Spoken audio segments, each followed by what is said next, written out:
আসসালামু আলাইকুম। আশা করি সবাই ভালো আছেন। যদিও কতটুকু ভালো আছেন আসলে প্রবাসে থেকে বোঝাটা একটু মুশকিল। কারণ আমাদের আপনাদের সম্পর্কে জানার মাধ্যম গণমাধ্যম এবং সামাজিক যোগাযোগ মাধ্যম। সো ফেসবুকটাই মূল ভরসা। ফেসবুকে আসলে স্ক্রল করে দেশের মানুষের বাস্তব অবস্থাটা বোঝা খুব মুশকিল হয়ে পড়ছে। কারণ একেক পক্ষের একেক রকমের প্রোপাগান্ডা। কেউ বোঝানোর চেষ্টা করছেন যে দেশের অবস্থা খুবই খারাপ, দেশ রসাতলে যাচ্ছে। আবার কেউ বলছেন যে আগের তুলনায় দেশ অনেক ভালো আছে। তো আসলে কি আছে না আছে সেটা আহ, দেশে না থাকলে বোঝা যাবে না। তবে এটি বলা যায় নিঃসন্দেহে যে নানা ধরনের মানুষ নানা রকম প্রোপাগান্ডা নিয়েই ফেসবুকে পোস্ট করছেন। তাদের কমেন্ট, লাইক, শেয়ার সবকিছু তাদের বলয় কেন্দ্রিক আবর্তিত হচ্ছে। তো আজকে আপনাদের সাথে একটি জীবন থেকে নেয়া গল্প শেয়ার করব। এটি আমার জীবনের আহ, চিন্তা ভাবনার গতিপথ ঘুরিয়ে দেওয়ার মতো একটি গল্প। ঘটনাটি সত্যি। আমি কোথায় ঘটেছে, কবে ঘটেছে, ঠিক আই মিন আমি চেষ্টা করব আহ, এই ঘটনাটা যেখানে আসলে ঘটেছে তাদেরকে আড়াল করে রাখার। কারণ হয়তো ওখানকার অনেকেই এখন আমার সাথে ফেসবুকে যুক্ত আছেন বা ইউটিউবে আমার ভিডিও দেখতে পারেন। সো আমি চেষ্টা করব সবকিছু হাইড করে এই গল্পটা বলার, এবং আপনারাও চেষ্টা করবেন এই গল্পের সাথে বাংলাদেশের বর্তমান পরিস্থিতি, বিশেষ করে ফেসবুক কেন্দ্রিক যে আবেগ, উত্তেজনা, ভালোবাসা, দুঃখ, কষ্ট, সেগুলোকে রিলেট করতে। আই হোপ এটি আপনাদেরকে নতুন ভাবে চিন্তার খোরাক জোগাতে সহায়ক হবে। গল্পটি হচ্ছে আমার এক্স্যাক্টলি বলতে পারবো না কত বছর আগের, তবে খুব সম্ভবত আজকে থেকে 12 থেকে 13 বছর আগের একটি গল্প এটি। আম, আমি যখন শুনি এই গল্পটি আমার এক বন্ধুর কাছ থেকে, তার এলাকার এই ঘটনাটি, সেই ঘটনাটি তারও ঠিক 3-4 বছর আগের, তো বেশ পুরনো একটি ঘটনা। সো একটু মন দিয়ে শুনবেন ঘটনাটা, কারণ এটার সাথে আপনার আপনার ইমোশন, আপনার জাজমেন্ট, এগুলো আসলে আপনাকে রিলেট করতে হবে। ঘটনাটা হচ্ছে যারা বাংলাদেশের গ্রাম অঞ্চলে থাকেন বা গ্রামের কালচার সম্পর্কে জানেন ঢাকায় থাকলেও, তাদের এই গল্পটা বুঝতে খুব ইজি হবে আসলে।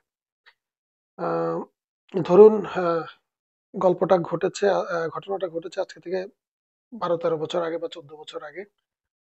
ওই 14 বছর আগের বাংলাদেশের আর্থসামাজিক প্রেক্ষাপট, কালচার, মানুষকে মানুষের সম্মান করার যে প্রবণতা, সবকিছু বিবেচনা করে চিন্তা করবেন। এক্স্যাক্টলি বর্তমান বাস্তবতার সাথে হয়তো ওইভাবে আপনি মেলাতে পারবেন না, বাট ওই সময়ের বাংলাদেশটা চিন্তা করে গল্পটা শুনবেন।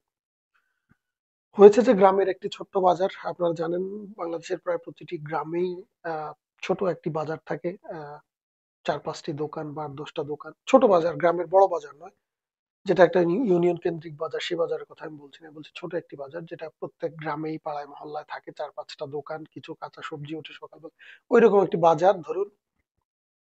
ওই বাজারে একদিন বিকালবেলা একটি ঘটনা ঘটলো। ঘটনাটা হচ্ছে আহ সবাই দোকানের মধ্যে চা খাচ্ছে, আড্ডা দিচ্ছে, বাজার চলছে, স্বাভাবিক কার্যক্রম। গ্রামের মানুষ একজন আরেকজনকে চেনে, সবাই সবার হাড়ির খবর জানে। আপনারা নিশ্চয়ই জানেন গ্রামের বাজার সম্পর্কে যাদের আইডিয়া আছে।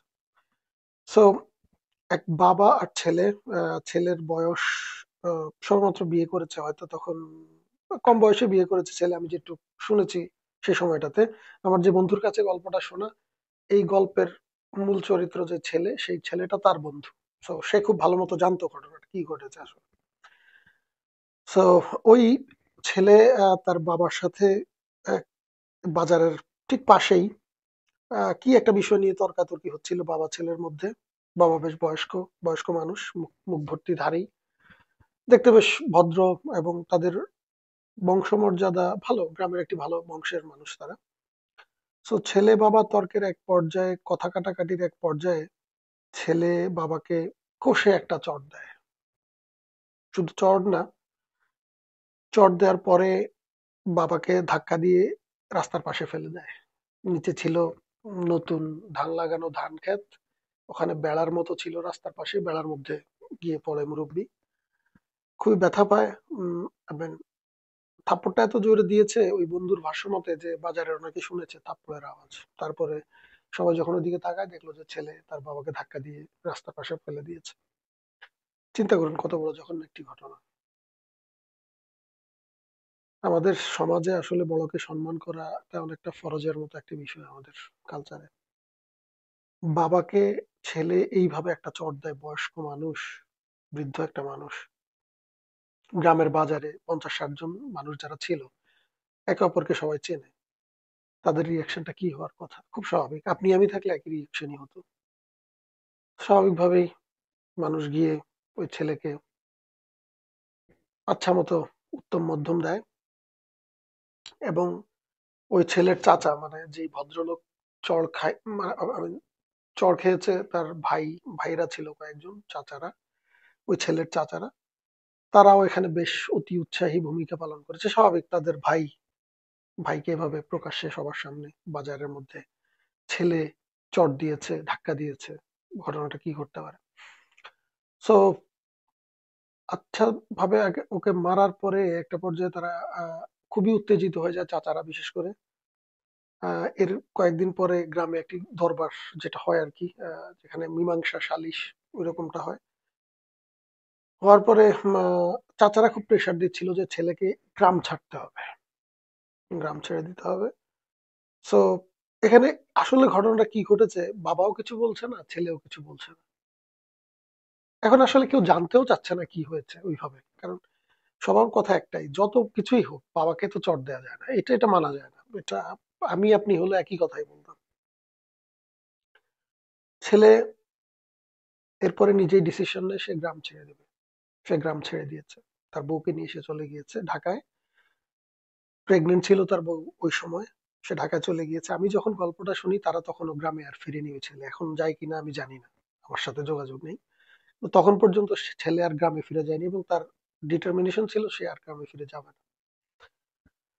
ঠিক আছে, এতক্ষণ পর্যন্ত গল্পটা যেভাবে গিয়েছে স্বাভাবিক গতিতেই বাংলাদেশের আহ, সামাজিক প্রেক্ষাপটে এটাই হওয়ার কথা ছিল, এটাই হয়েছে।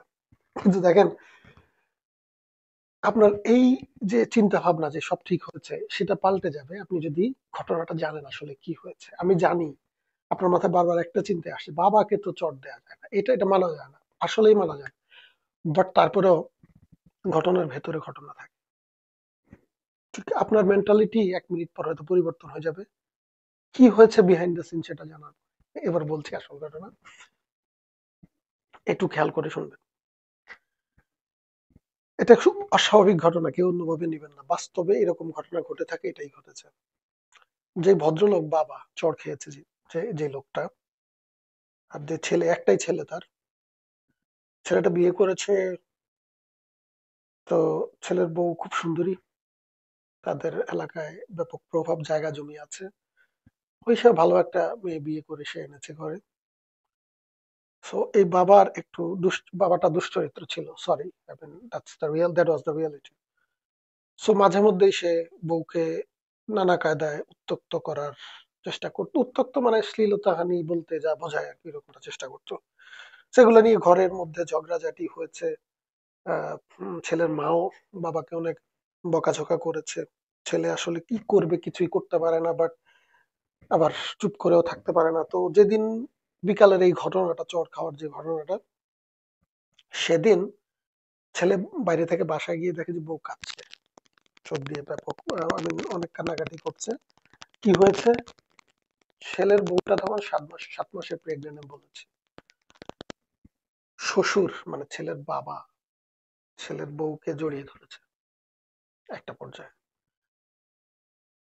সো এই কষ্টে মেয়ে কান্নাকাটি করছে। মা আসলো ছেলের সামনে, বললো যে বুইড়ারে একটা আচ্ছা তরফে শিক্ষা দেয়া দরকার। মা ছেলেকে বলছে।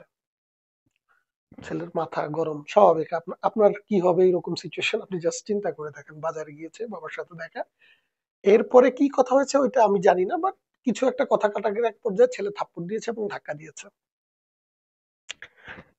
এখন আপনি বলেন, থাপ্পড়টা কি ঠিক ছিল না ব্যাঠিক ছিল?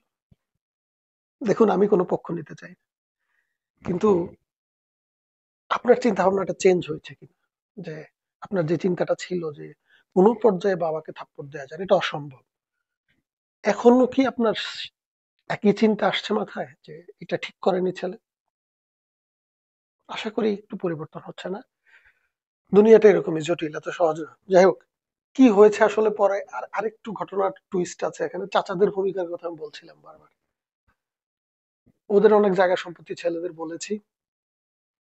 তো চাচারা চিন্তা করেছে, চাচারা কিন্তু ঘটনাটা জানে। ঘটনাটা ওই দিনের ঘটনা না জানলেও যেহেতু পাশাপাশি ঘর, ছেলের বউয়ের সাথে শ্বশুর এরকম করে টুকটাক, এগুলো তাদের জানা আছে। কিন্তু তারা এলাকার মানুষকে উত্তপ্ত করে, বাজারের মানুষকে উত্তপ্ত করে, তাদের টার্গেট একটাই ছিল, ভাতিজাকে কোনোভাবে যদি পার করানো যায়, আর যদি কখনো না আসে, যদি ফিরে আসেও 5 বছর পরে, এর মধ্যে অন্তত ভাইয়ের জায়গা সম্পত্তি গুলো কিছুদিন ভোগ দখল করা যায়। গ্রামের পলিটিক্স যারা বোঝার তারা বুঝতেছেন আসলে। সো তারা এলাকার মানুষকে খুব উত্তপ্ত করেছে, আই মিন উত্তেজিত করে ফেলেছে। ওই মুহূর্তে ছেলেকে যথেষ্ট মেরেছে, বিচারের মধ্যে মাথা নেড়ে নেড়া করে, যেরকম এক পাশ দিয়ে একটু কেটে আলকাতরা লাগিয়ে দেওয়ার মতো বিষয় কিন্তু ঘটেছে ওখানে। এগুলো চাচাদের মানে অতি উৎসাহের কারণে এই ঘটনাগুলো ঘটেছে। আর এলাকার জনগণ, গ্রামবাসী যারা আসলে প্রকৃত ঘটনা জানে না, তারা হুজুগে নেচেছে। চাচারা মিলে সবাইকে উত্তেজিত করেছে, সবাই যা দেখেছে চোখের সামনে সেটা নিয়ে লাফিয়েছে, ছেলেকে গ্রাম ছাড়া করেছে। এখন আপনি চিন্তা করুন, বাংলাদেশের যারা ফেসবুক নিয়মিত চালান, এরকম অসংখ্য ঘটনা কিন্তু আমরা দেখি। যেমন খুব রিসেন্ট একটি ঘটনা, শহীদ মিনার ভাঙার একটি ভিডিও দেখলাম। কয়েকটা স্টুডেন্ট স্কুল ড্রেস গায়ে তারা একটা শহীদ মিনার ভাঙছে। একটা পক্ষ সেটা নিয়ে খুব ফেসবুক গরম করে ফেললো। রিউমার স্ক্যানারে দেখা গেল আসলে পাশে একটি নতুন শহীদ মিনার হয়েছে, পুরনটাকে ভেঙে ফেলতে হবে, দুইটা নতুন পুরান একসাথে, এটা দেখতে অকওয়ার্ড লাগে। ওইটা ছাত্ররা ভেঙেছে।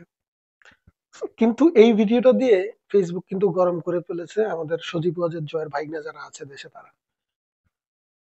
হয়তো আপনি উত্তেজিত হয়ে গেছেন, মাথার মধ্যে এটা চলে আসছে না, শহীদ মিনার তো ভাঙতে পারে না, যা হবার হয়েছে একটা শহীদ মিনার। আপনাকে জানতে হবে ঘটনা, দিস ইজ ভেরি ডেঞ্জারাস। কারণ যা দেখছেন চোখের সামনে, এর পেছনের ঘটনা যদি আপনি না জানেন, always ask why, not what. What কি, এটা আমরা দেখছি যেটা ঘটছে। আপনি যদি হোয়াট এর উপর ডিসিশন নিয়ে আপনার ইমোশনকে আপনি ড্রাইভ করেন, I mean, it's gonna be a dangerous situation, and and it might create a disaster.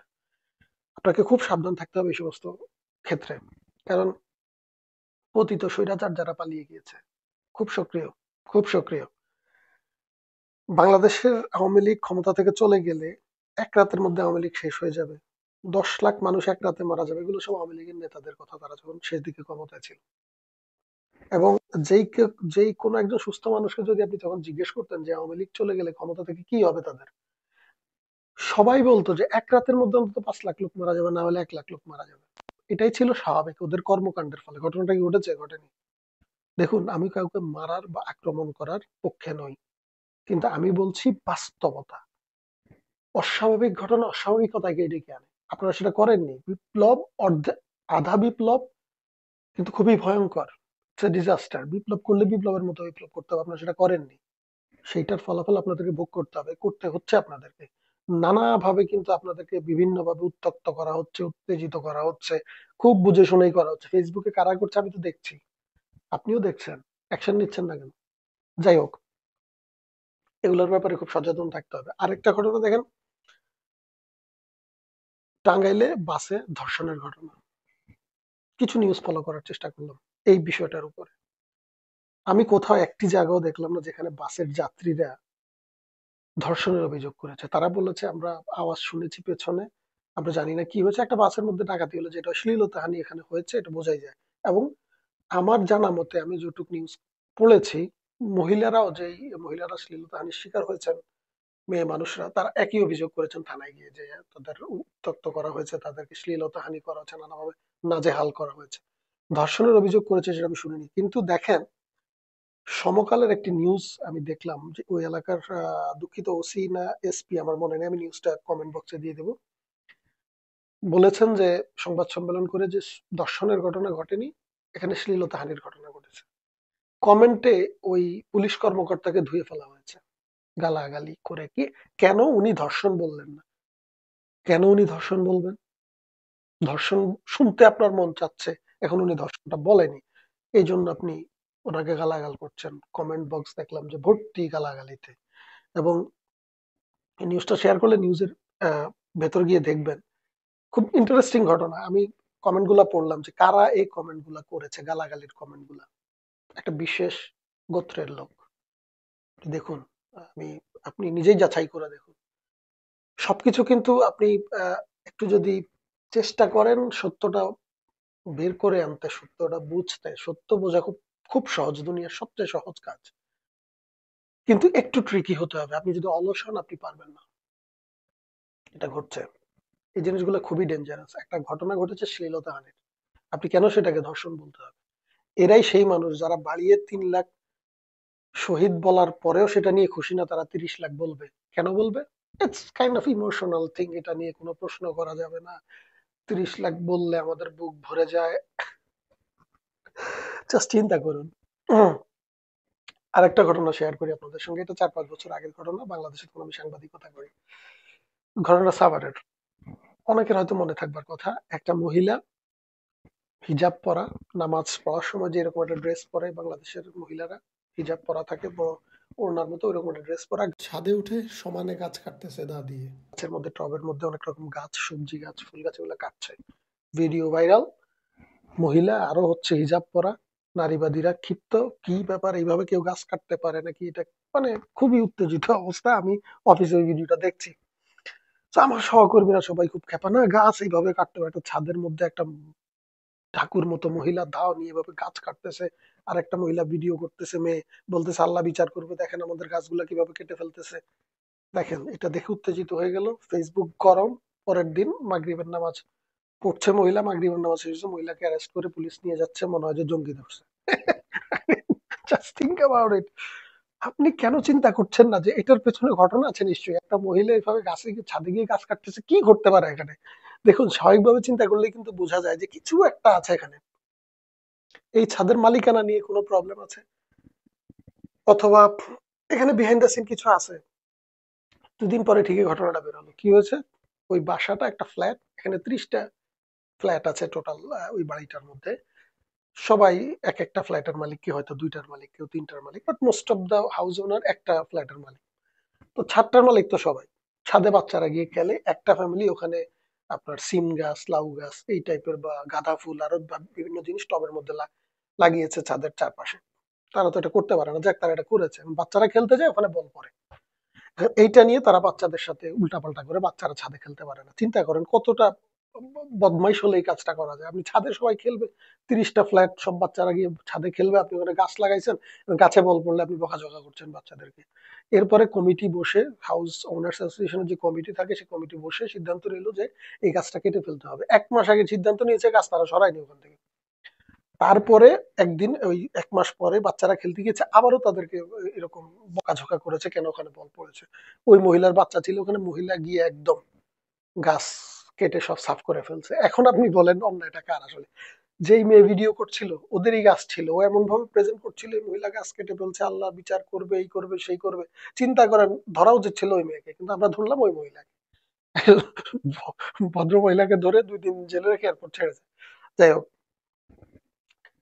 ফেসবুকে গুজব খুব simple. AI is already here. I'm working with AI very deeply and closely. Within 1 or 2 years, AI can generate picture. You won't be able to understand is it real or not. আপনি বুঝতে পারবেন না এই generated ছবি, এখন হয়তো এখনো বোঝা যায় এক্সপার্ট দ্বারা, যারা তারা ছবি দেখলে বুঝতে পারবে, ভিডিও দেখলে বুঝতে পারবে। যদি এআই জেনারেটেড ভিডিও এখনো অ্যাভেলেবেল না পাবলিক প্ল্যাটফর্ম গুলাতে ওইভাবে, বাট দে আর কামিং। আপনি যদি এইভাবে একটা জিনিস দেখে উত্তেজিত হয়ে যান, খুব বড় বিপদ কিন্তু। খুব সাবধান থাকতে হবে। এআই জেনারেটেড ভিডিও দেখিয়ে কিন্তু দেশের মধ্যে দাঙ্গা লাগিয়ে দেওয়া সম্ভব। আপনার ব্রেনটা একটু খাটান, দেখেন আমাদের বুদ্ধি কারো চেয়ে কারো কম না। Just control your emotion, think in a logical way. আপনাকে জাস্ট লজিক্যাল ওয়েতে ভাবতে হবে, এটা খুব কঠিন কিছু না। হ্যাঁ, নিজের কমন সেন্সটা খাটান। আর হ্যাঁ, এই বাংলাদেশের মানুষের মানসিক অধপতন, সামাজিক চারিত্রিক যত অধপতন হয়েছে, তার জন্য আমি মনে করি সবচেয়ে বেশি দায়ী এদেশের বুদ্ধিজীবী সমাজ, যাদের বই পড়ে আমরা বড় হয়েছি, যাদেরকে আমরা আদর্শ ভেবে বড় হয়েছি। জাস্ট অ্যাভয়েড দ্যাম, ডিস্ট্রয় দেয়ার লেগেসি। এটা আপনাদেরকে করতে হবে। তাইলে এই দেশের অর্থনৈতিক এবং মানসিক উন্নতি হবে। এছাড়া কিন্তু বিপদ আমাদের কাটবে না, একটার পর একটা আসতেই থাকবে। ধন্যবাদ সবাইকে।